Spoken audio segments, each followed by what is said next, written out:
మీకు ఒక ఎగ్జాంపుల్ ఇస్తాను. ఒక పెయింటర్ నెల రోజులు పెయింటింగ్ చేస్తే అదే సేమ్ పెయింటింగ్ ని ఒక కెమెరామెన్ వచ్చి కెమెరాతో 1 సెకండ్ లో ఫోటో తీసి 10 మినిట్స్ ఎడిట్ చేసి అదే క్వాలిటీలో తెస్తే ఎవడి గొప్ప, ఎవరిది ఆర్ట్, ఎవడిది క్రియేటివిటీ. ఇదే విధంగా ఒక విఎఫ్ఎక్స్ ఆర్టిస్ట్ నెల రోజులు కూర్చొని ఒక 30 సెకండ్స్ యానిమేషన్ చేస్తే అదే 30 సెకండ్స్ యానిమేషన్ ఒక ఏఐ ఆర్టిస్ట్ గంటలో చేస్తే ఎవడు గొప్ప, ఎవడు క్రియేటివ్. ఇమాజిన్ ఆ గంట చేసిన ఏఐ ఆర్టిస్ట్ కి 1 మిలియన్ వ్యూస్ వచ్చాయి, నెల రోజులు చేసిన వాడికి 10,000 వ్యూస్. ఆ పెయింటర్ గీసిన ఆర్ట్ ని మేబీ $1000 అమ్మాడు ఆ ఏఐ ఆర్టిస్ట్ లేదా కెమెరామ్యాన్ అదే ఫోటోని $10,000. సో ఇక్కడ ఎవడు గొప్ప? సో అల్టిమేట్ గా ప్రపంచం ఎలా అవుతుంది, ఎవరిదైతే ఎక్కువ క్రియేటివ్ ఉంటుందో, ఎవరిదైతే చూడడానికి అద్భుతంగా ఉంటుందో, వాడు విఎఫ్ఎక్స్ వాడా, కెమెరా వాడా, ఫోటోషాప్ వాడా, ఏఐ వాడా, ఏం టూల్స్ వాడా అన్న దానికంటే కంటెంట్ బాగుందా లేదా, మీద మ్యాటర్ ఉందా లేదా అన్న దానికి వెళ్ళిపోతుంది. కొత్తగా కెమెరాలు వచ్చినప్పుడు, డిజిటల్ కెమెరాలు వచ్చినప్పుడు చాలా మంది గొడవలు పెట్టారు. అప్పుడు సోషల్ మీడియా అంత లేదు కాబట్టి ఎవరికి తెలియదు, కానీ ఇప్పుడు ఏఐ కూడా వచ్చినందుకు చాలా మంది ఇలా గొడవలు పెడుతున్నారు. అలాంటి పెద్ద పెద్ద కంపెనీలు గూగుల్ నుంచి మెటా వీళ్ళందరూ ఏఐ వాడుతున్నారు,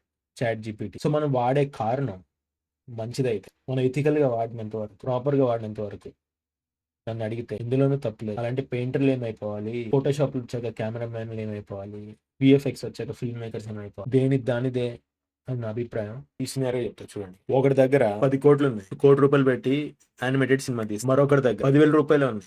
సో మేబీ ₹1,000 పెట్టి ఏఐతో తీస్తాడు. ఇద్దరు అవుట్పుట్ సమానంగా, కానీ ఇద్దరికి ఈక్వల్ ఆపర్చునిటీ రావాలి. ఒకడు గొప్పగా పుట్టాడు, ఒకడు సంపాదించాడు, ఒకడు లేను. సో ఏఐ ఈ విధంగా చూస్తే విఎఫ్ఎక్స్ అంత ఎక్స్పెన్సివ్, అంత కాస్ట్లీ ఉన్నప్పుడు మరొక విధంగా బెనిఫిషియల్ అనాలా తప్పనా, మీరే నాకు చెప్పండి.